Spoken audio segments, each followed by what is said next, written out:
네, 이번 편 같은 경우는 보험회사나 손해사정 법인에 취업을 하시고 싶은 분들을 위한 영상입니다. 바로 독립손해사정사 개업하시고 사업을 하시고 싶으신 분들은 다음 편에 영업 방식이나 구조나 주의하셔야 될 점 이런 걸 제가 알려드릴 테니 참고해 주시기 바랍니다.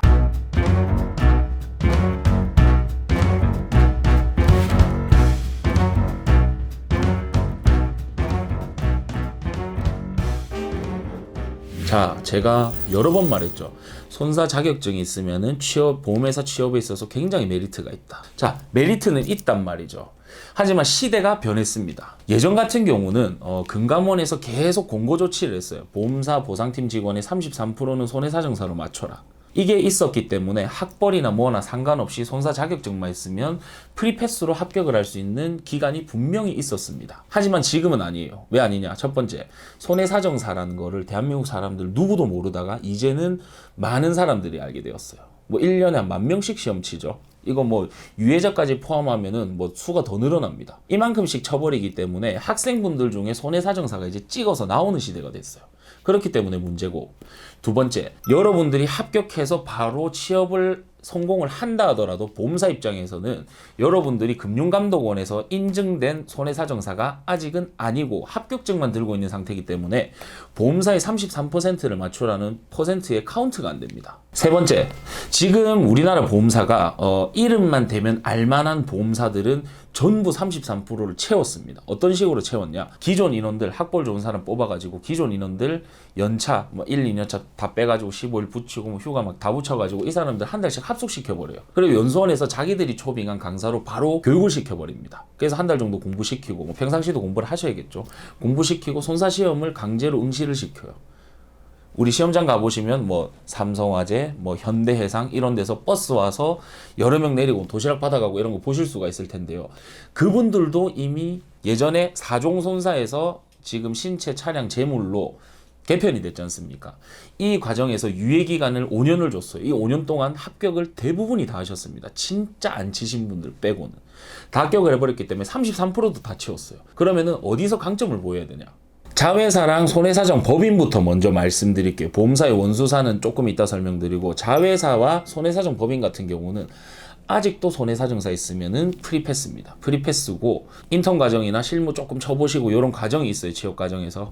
그 과정에서 내가 팀장님한테 특출나게 뭐 안 좋은 모습을 보였다던가, 얘가 조금 뭐 성향이나 사상이 이상한 것 같다, 그리고 혹은 상사 입장에서 얘를 조금 컨트롤하기 힘들 것 같다, 이런 느낌만 따로 안 주신다고 하면 무난하게 취업을 하실 수가 있습니다. 다만 이 부분도 이제 TO 문제가 있는데 지역별로 잘 보셔야 돼요.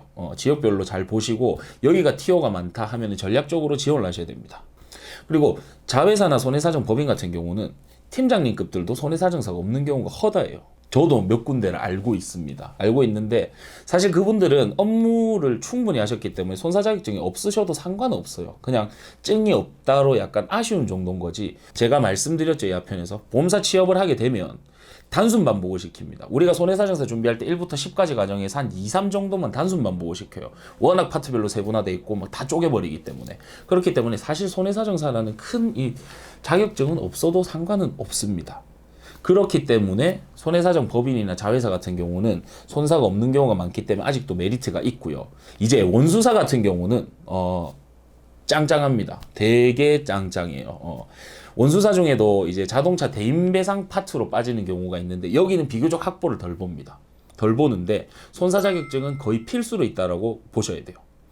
왜냐면 이거는 원수사에서 자동차 대인배상 같은 경우는 이게 스트레스 정도가 장난이 아닙니다. 뭐 예를 들어 볼게요. 내가 딱 처음에 배정 받아가지고 이주권 단순, 뭐 염자 이런 사고 합의를 봐라. 제가 통화를 했는데 어떤 분이 나는 500 안 주면 합의 못 합니다 막 이래버려요. 그러면은 이걸 나도 못 줍니다 하고 끊어버리면 되죠. 큰일 납니다. 끊으면. 이 사람을 어떻게든 수임 받은 요 처리기일 내 중간 결산일 있고 또 월말에 결산하는 거 있고 또 연말도 있고 뭐 여러 가지 분기별로 하는 것도 있고, 이 과정 안에 이 사람들 어떻게든 사로잡아야 돼요. 여러분 현장 나가셔서 뭐 과일 바구니 사들고 어르신 이거는 좀 아니지 않냐 하면서 이런 경우도 허다합니다. 그러다 보니까 학벌 좋고 일반적으로 뭐 자격증 많고 공부 열심히 한 사람이 이 스트레스를 버틸 수가 있겠냐는 거죠. 그렇기 때문에 원수사 대인은 가면은 기본적으로 되게 대우를 잘해줍니다. 얘 나가버리면 위에 고참들은 이제 더 고액 건, 뭐 7급 이상 중상의 건 이런 걸 다루셔야 되는데 밑에 2주짜리가 계속 올라와 버린단 말이에요. 탈주하면 어떡합니까? 다음 공채까지 기다려야 돼요. 자기들 업무 분담이 안 나눠지기 때문에 되게 잘해줍니다. 잘해주는데 업무 스트레스가 보통이 아니에요. 문 살짝 긁혀도 뭐 300만 원 내놔. 안 그러면 나 합의 안 해준다. 대인접수할 정도도 아닌데 문 콕 해도 이런 경우가 허다합니다. 그러다 보니까 스트레스를 관리해야 하기 때문에 다른 파트도 물론 스트레스는 받습니다. 받지만 다른 파트에 비해 학벌을 비교적 덜 본다. 하지만 손사 자격증은 필요하다. 그리고 들어가게 되면은 여러분의 자유는 없어질 거다. 이렇게 생각을 하시면 되고, 원소사 장기보험, 그러니까 건강보험 쪽이죠. 뭐 사망, 후유장애 이런 거. 그거 같은 경우는 취업이 사실 되게 힘들다고 보시면 돼요. 저도 거기서는 일을 못 해봤고, 어느 정도냐면 그냥 원수사 장기 뽑으면은 거의 뭐 스카이입니다. 스카이에 뭐 밑에 뭐 성균관대 뭐 이런, 제가 대학 그걸 잘 몰라가지고 하여튼 그 정도 라인이 돼야 서류가 합격이 돼요. 왜냐면 이제 우리 손사는 다 들고 있어 버리기 때문에. 자, 제가 한 말들 대충 요약이 되셨죠? 자, 그럼 회사에서 뭘 본다? 스트레스 관리를 본다. 여러분이 이제 자소서를 쓰시게 되면 나는 스트레스 관리를 하는 데 있어서 남들보다 특출난 능력이 있다는 거를 100%, 200% 어필을 하셔야 됩니다. 제 자소서를 제가 쓴 거 당연히 없으니까 제 거를 뭐 말해준다면 뭐 성장 과정을 적어라 뭐 이런 거 나오죠. 저 같은 경우는 뭐 타이틀을 적었습니다. 이렇게 딱 괄호해가지고 내 안에서 부는 바람을 다스리자. 성장 과정을 적어라 했는데 타이틀이 내 안에서 부는 바람을 다스리자예요. 그럼 밑에 어떤 내용이 들어오냐? 제 실제 이야기인데 제가 어렸을 때부터 뭐 한 번씩은 겪는다는 아버지 뭐 사업부도 이런 것들이 있었어요.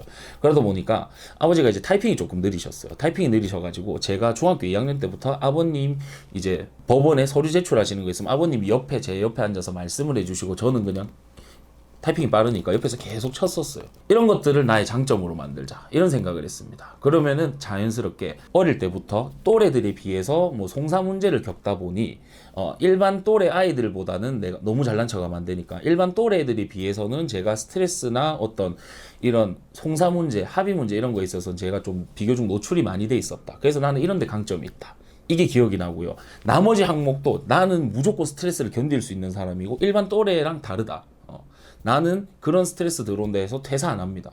퇴사하면 뭐라 했죠? 다음 공채까지 윗사람들 일 나눠서 해야 된다 했죠. 그거를 적극적으로 어필하시는 거예요.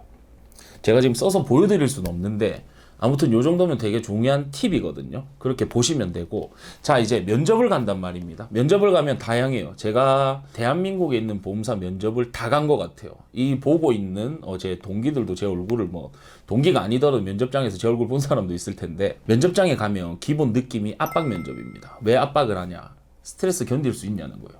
그러니까 우리 보험사나 손해사는 법인 들어간다. 무조건 나는 스트레스에 강하고 나는 탈주 닌자가 되지 않겠다. 이거를 강력하게 어필하셔야 됩니다.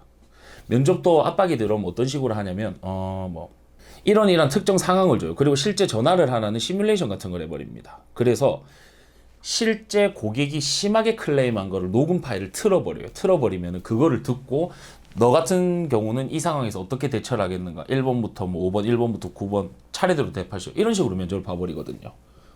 왜냐면 다른 건 안 궁금해. 왜냐면 손사 자격증 들고 있기 때문에 그래 네 이쪽에서 공부하는 노래 간 건 알겠다. 어느 정도 지식 있는 것도 알겠다. 그러면은 우리가 제일 원하는 스트레스를 극복하고 안 도망치는 사람이 될 수 있냐 없냐. 이거를 시작부터 최종 면접까지 계속 물어봅니다. 그리고 두 번째 중요한 거. 건 처리가 빨라야 돼요. 제가 말씀드렸었죠. 계속 배당이 됩니다. 사건이. 내가 하루에 30건을 줘도 또 배당이 돼요. 하루에 내가 10건 치면 당연히 그만큼 밀리는 거죠. 주말이 돼도 주말이 아니에요. 일은 할 수 없고 주 52시간 때문에. 근데 내가 월요일 출근하면 이만큼 해야 되는데 그래서 이게 결국 시간 싸움이 되기 때문에 어떤 업무 처리를 하는 속도를 굉장히 중요시합니다. 그러니까 스트레스 관리도 잘하면서 사람들 보상 합의권을 빨리빨리 지급하고 종결 치를 수 있는 요 두 가지가 가장 핵심이란 말이죠. 보험사 취업하는 과정 중에 실무 수습이나 인턴 과정이 섞여 있는 회사들이 몇 가지가 있습니다. 그 경우는 실제로 단순건 있죠. 되게 경미한 거. 뭐 자회사 같으면 실손 한번 쳐봐라. 혹은 대인 같으면은 뭐 2주건 이런 거 좀 쳐봐라. 이런 식으로 해버립니다.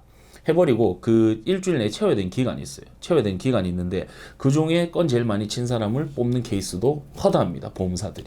다시 정리. 뭐 중에 됐죠? 첫 번째, 나는 스트레스에 미칠 정도로 강한 사람이다. 두 번째, 나는 일을 빨리 처리할 수 있습니다. 보험사가 보는 거는 딱 이 두 가지입니다.